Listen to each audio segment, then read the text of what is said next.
Николов. Темида е сляпата богиня на правосъдието, според митологията на старите гърци. С превързани очи, за да няма пристрастие, докато решава съдби.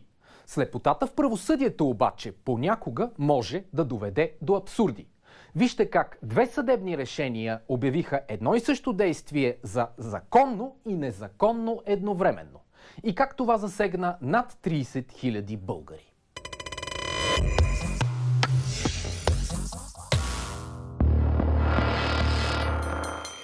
Това е Радослав.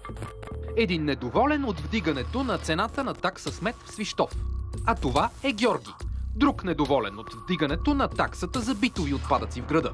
Двамата по-отделно атакуват общинското решение за боклука. Още в края на 2016 година Радослав и неговият съгражданин Виктор пускат жалба в съда и започват дело срещу община Свищов, за да докажат, че оттам са вдигнали таксата незаконно, без да уведомят гражданите за скока. Събирахме подписка на 1630 човека. Подписите за 3 дни ги събрахме. Преди поскъпването Радослав плаща под 60 лева такса смет, а след над 70. Сумата на Виктор също скача с близо 20 лева, а таксата върху ресторанта на Георги с 200 лева. Общата сума, която се очаква да бъде събрана на тези увеличени такси е 2 милиона и 900 хиляди лева за 2017 година, което е с 600 хиляди лева повече от събираните такси през 2016 година. Пак тогава и Георги започва процес срещу общината, съвсем отделен, но със същата цел. Вдигането на такса смет толкова много не е нормално за гражданите на такава малка община като Свищов. И хоп, изненада. 2 години по-късно делото на Радослав и Виктор завършва с съдебно решение, че вдигнатата такса смет е незаконна. А другото, това на Георги, с обратно съдебно решение, че същата такса си е съвсем законна. И се оказва, че за обжалваната 2017 година община Свищов е повишила таксата смет едновременно и законно, и незаконно. Решават го два независими един от друг съдийски състава. В един и същи съд. Административния във Велико Търново. Потвърждават го още два състава от Върховния административен съд. Без право на обжалване. Няма грешка. Таксата смет отново е хем законна, хем незаконна. Окончателните решения произнасят два съдебни състава от Върховния административен съд. По едното състав начело с съдя Соня Янкулова, а по другото с съдя Таня Куцарова. Така двамата жалбоподатели, губещият и спечелилият, се питат на кое решение да вярват. Вие знаехте ли за него? За делото при Марк. Да. Познати към ден днешен. А вие знаехте ли? Аз пуснах просто моето, не знаех дали други ще участват. Значи, вие сте един вид поблагодетелстван, а вие сте прецакан. Така и... Ами вижте сега, той не го е направил за себе си, нито аз съм го направил за себе си, за да бъда прецакан. Прецакан е целият Свищов. Хората, с които плащат тая такса смет и които не знаят за какво я плащат. Според вашето решение, смятате ли, че общината би трябвало да върне парите на хората? Моето мнение е, че морала го задължава и е редно тези ставки, които са били старите, валидни за 2016, би трябвало да бъдат продължени за 2017 година и надвзетите суми поне да ги приспаднат от бъдещи дължащи се от хората, нали, плащания. В момента само колегата е на ход да обжалва. Аз съм загубил. И нямам право да обжалвам единствено до Страсбург и до тези комисии европейски. На ход сега е община Свищов и кметът на града, който трябва да реши кое от двете съдебни решения да зачете. И по-важното, да отговори, ще върне ли надвзетите близо 600 000 лева от гражданите за такса смет през цялата 2017 година или няма да ги върне. Две различни решения, но в двете решения никъде не се споменава, че таксата за битови отпадъци за тогавашната 2016 година е нищожна, обявена за нищожна или незаконосъобразна по своя смисъл. Тук пише точно, че е незаконосъобразна. За процедурата. Един вид. И двете решения са препоръчителни към общинска администрация. Ако сме допуснали пропуски при процедурното прилагане на текста по приемането на такса битови отпадъци, от тук нататък да внимаваме. Ако се съобразите с това, не трябва да внимава. Допуснали сме, може би, някакъв пропуск по отношение на процедурата. Сте допуснали според това, всичко ви е наред? Аз мисля, точно това исках да кажа, че сме направили това, което е необходимо по отношение по спазване на правилата. Ама според това сте направили грешка. Вижте сега, аз пак казвам, не мога да коментирам решенията на магистратите. Те са си органа, който казва кой е крив, кой е прав. Тоест не ви задължават да върнете пари, ако това е неправомерно. Иначе кметът е съгласен и с двете решения. Смята, че дори вдигането на таксата да се окаже незаконно според едното, то има само пожелателен ефект върху местната власт. С това решение от тук нататък Върховният административен съд един вид помаха с пръст на общинска администрация да внимава, когато обявява такива важни, значими проекти, които касаят обществото и планове, които трябва да спазваме наистина. За първ път чувам, че съда може да издава решение пожелателно. В България може и такива неща вече да се случват. По случая с Свищов, който би могъл да бъде отделен казус в учебниците по право, потърсихме за съвет независим юрист.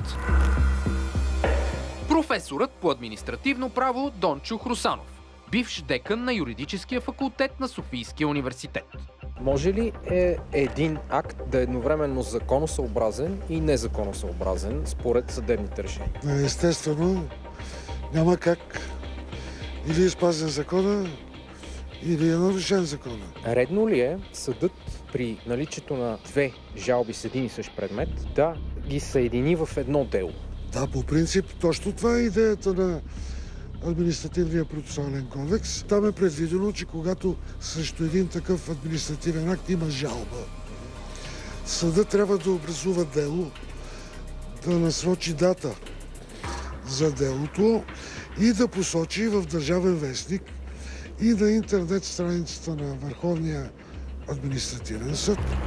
Потърсихме позицията и на главните герои в тази история. Двете съдилища утвърдили сблъскалите се решения. От административния съд в Велико Търново, където Радослав печели, а Георги губи, отговориха, че избраните на случайен принцип съдии не са длъжни да следят делата и да ги обединят в едно. Могли да го направят, ако някоя от спорещите страни е пожелала това. До финалното произнасяне обаче, нито един от двамата жалбоподатели е знаел за жалбата на другия. Поискахме проверка и във Върховния административен съд, където двете дела са завършили със същото противоречие. И получаваме неочаквана развръзка. Особеното, което се е случило тук е, че в двете производства са ангажирани различни доказателства от ответника. Ответника е общината, тя е дала на едното място едни доказателства, а на другото други.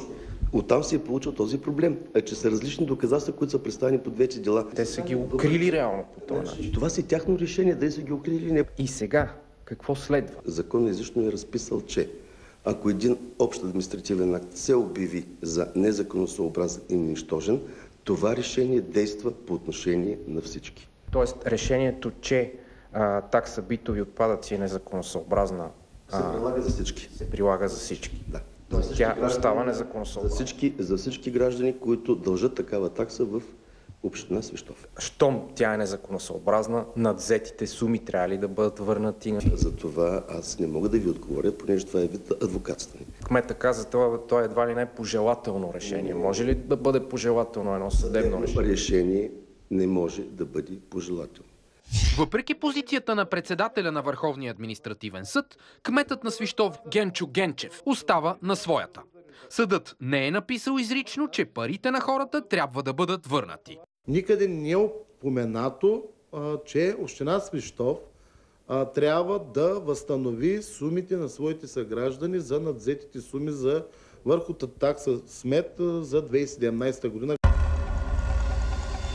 Кметът аргументира по-високата такса с новите европейски изисквания за боклука, които през последните години вдигат разходите в много градове у нас. С влизането ни в Евросъюза 211 общински сметища трябваше да бъдат закрити и вместо тях да се изградят 57 модерни регионални депа.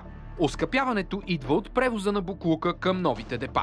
Преди 2 години пред същия казус били изправени и общинарите в Свищов. Старото сметище за битови отпадъци е на километри от покрайнините на града. Сега то е забранено за ползване и изхвърлянето в него е незаконно. Нищо, че буквално преди дни този камион разтовари буклук. И този. А според новите изисквания, вместо да се трупат край Свищов, буклуците на хората от града трябва да пътуват на 35 км до Никопол, където е новото модерно регионално депо. Проектът е за милиони и обслужва градовете в централната част на поречието на Дунав. В него буклуците се рециклират и изграждат до фина маса, която може да се ползва и за торове.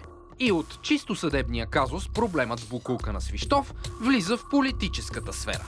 Кметът Генчо Генчев твърди, че атаката срещу него идва от негови предшественици, които са дали съгласие буклукът да се вози до Никопол, но сега са в опозиция. Опозицията пък твърди, че въпреки вдигнатите такси, за да плаща по-малко, кметът тайно насочвал част от смета към старото бунище. Коментарът на кмета: на старото бунище се трупат само пръст и смлени клони, необходими за бъдещото му рекултивиране. Историята се политизира и с още факти. Единият от мъжете, завели делата срещу таксата, Виктор Майсторов, е бивш заместник, кмет на града и опонент на сегашния градоначалник. Другият е бившият депутат от ГЕРБ Георги Марков, стар герой на разследване на Нова за източване на ДДС и прехвърляне на фирми на хора от малцинствата. И все пак, вдигането на такса смет е факт. Недоволството сред гражданите тук също. Вече 2 години те плащат, независимо от различията си. Людмила е един от тях. Смятам, че не е оправдано. Дори не ни се даде възможност никаква да коментираме каквото и да било. Обществено обсъждане, което да даде всъщност. Нямаше никакво да трябва. Че абсолютно никакви отпадъци не генерираме, поради простата причина, че имаме само имоти, които нямат, на тях не се извършва абсолютно никаква дейност, а плащаме такса смет. Юристът и общински съветник в града Калин Костов е убеден, че след решението за незаконното вдигане с над 30%, общината може и трябва да върне парите на хората до размера на старата такса смет. Гражданите на Свищов са кредитирали общината със средства, които тя не е следвало да им събира. Понеже и се обжалва таксата за 2017 година, сега е вече 2019, положението не е ли малко питоплатено? Просто през 2019 или през 2020 година, в зависимост от скоростта на действие на общинска администрация, гражданите на Свищов ще получат по-ниски сметки. Това е истината. Това е практика вече или? Чувало ли се някъде? Това е практика в други общини, доколкото ми е известно, подобен казус има в община Перник, където е решен по същия начин, в община Кърджали, вероятно и на други места. Заради подобно съдебно решение за незаконно вдигната такса смет и опасността да носят отговорност за неспазването му, общинарите от Перник са върнали дължимите суми на хората, като са приспаднали парите от надвзетите такси за 2016 година. Пишат в отговор до Нова от община Перник. Дали това ще се случи и в Свищов, не знаем.